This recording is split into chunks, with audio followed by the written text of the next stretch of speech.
One moment, the mountains were silent, frozen in time.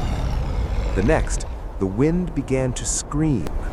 Snow swallowed everything. Visibility dropped to nothing, just white, endless white. And then, something moved.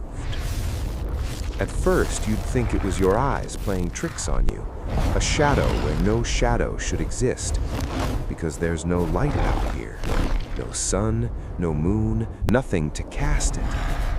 But it's there, watching, waiting. You try to focus, but the fog shifts, the snow distorts everything, and just for a second, you see it. Tall, too tall. Its shape wrong, unnatural. Long arms dragging through the snow like it doesn't feel the cold, or the weight, or anything at all. It doesn't rush.